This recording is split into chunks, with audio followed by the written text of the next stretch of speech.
वृंदावन में एक बिहारी जी का परम भक्त रहता था। पेशे से वो दुकानदार था। उसकी रोज की आदत थी कि वो बिहारी जी के मंदिर जाता था, फिर गौ सेवा भी करता, गरीब लोगों की, बीमार असहाय लोगों की सेवा उपचार करता, भोजन और उनकी दवा का भी इंतजाम करता और फिर अपने घर वापस आ जाता। लेकिन उसकी एक अजीब आदत थी। वो मंदिर जाता तो कोई ना दीपक जलाता, ना फूल माला, कोई प्रसाद। वो अपने साथ कुछ भी नहीं लेके जाता था, क्योंकि उसके पिताजी ने बचपन में उससे कहा था कि बिहारी जी की सेवा तो भाव से होती है। बिहारी जी तो हर जीव में वास करते हैं। पशु पक्षी की सेवा करो, गौ की सेवा करो, गरीब और असहाय लोगों की मदद करो, तो बिहारी जी की सेवा तो ऐसे ही हो जाती है। उनकी सेवा के लिए फूल माला प्रसाद की जरूरत नहीं, जरूरतमंद की मदद करो, उसी से बिहारी जी की सेवा हो जाती है। बस तो क्या, बचपन में ही इस बात को उसने गांठ बांध ली थी और अपने पिता की सिखाई हुई बातों का पालन किया करता था। लेकिन एक बात थी, वो जब भी मंदिर जाता बिहारी जी की जगह उसे एक ज्योति दिखाई देती थी, जबकि बाकी मंदिर में भक्तों को बिहारी जी दिखाई देते। उन भक्तों से सुनता कि बिहारी जी का श्रृंगार कितना अच्छा है, बिहारी जी की मुकुट कितनी सुंदर है, आज उनकी पोशाक कितनी सुंदर है, आज बिहारी जी कितने सुंदर लग रहे हैं। तो वो मन ही मन सोचता कि ऐसे क्यों है, सबको बिहारी जी दर्शन देते हैं पर मुझे क्यों कभी दिखाई नहीं देते। उसके साथ हर दिन ऐसा होता। एक दिन उसने बिहारी जी से कहा कि ऐसी क्या बात है जो आप सबको दर्शन देते हैं पर मुझे ही कभी दिखाई नहीं देते। कल आपको मुझे दर्शन देना ही होगा। अगले दिन वो फिर मंदिर गया, फिर भी बिहारी जी उसे ज्योति के रूप में ही दिखाई दिए। फिर उसने हाथ जोड़कर बिहारी जी से कहा, अगर आपने कल मुझे दर्शन नहीं दिया तो मैं यमुना जी में डूबकर मर जाऊंगा।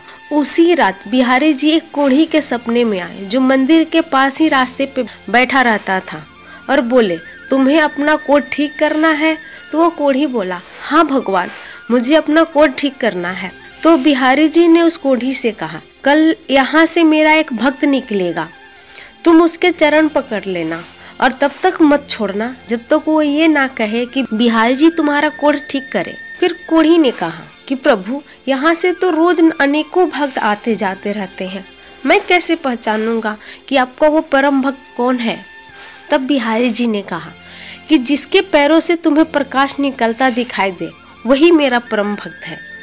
अगले दिन वो कोढ़ी रास्ते पर बैठ गया। जैसे ही वो भक्त निकला उसने चरण पकड़ लिए और बोला, आप कहो कि मेरा कोढ़ ठीक हो जाए, बिहारी जी मेरा कोढ़ ठीक करे। वो भक्त बोला, मेरे कहने से क्या होता है, मेरे कहने से थोड़ी तुम्हारा कोढ़ ठीक हो जाएगा। पर वो भिखारी उसका पैर पकड़ा रहा, वो छोड़ ही नहीं रहा था। वो भक्त वैसे ही बहुत ज्यादा परेशान था क्योंकि बिहारी जी के दर्शन नहीं हो पा रहे थे। ऊपर से ये कोढ़ी पीछे पड़ गया, झुझला कर बोला, जाओ बिहारी जी तुम्हारा कोढ़ ठीक करे, और मंदिर चला गया। मंदिर जाके देखा बिहारी जी के दर्शन हो रहे हैं। बिहारी जी से पूछने लगा, अब तक आपने मुझे दर्शन क्यों नहीं दिया? तब बिहारी जी बोले, तुम मेरे निष्काम भक्त हो, आज तक तुमने मुझसे कभी कुछ नहीं मांगा, इसलिए मैं क्या मुंह लेकर तुम्हें दर्शन देता। यहाँ सभी भक्त मुझसे कुछ न कुछ मांगने आते हैं, इसलिए मैं उनके नजरों के सामने होता हूँ, उन्हें नजर आता हूँ, क्योंकि वो मुझसे कुछ मांगते हैं, इसलिए मैं उनसे नजरें मिला सकता हूँ। पर आज तुमने रास्ते में उस कोढ़ी से कहा कि बिहारी जी तुम्हारा कोढ़ ठीक करे, इसलिए मैंने तुम्हें दर्शन दिया।